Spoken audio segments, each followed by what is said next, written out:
So what we're looking at is a fire damper. It has a 165-degree fusible link that will melt and close this damper in the event of a fire.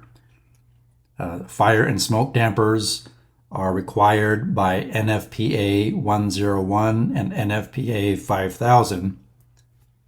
And as their name implies, when the damper closes, it prevents the spread of fire or smoke throughout an HVAC system or from one space to another.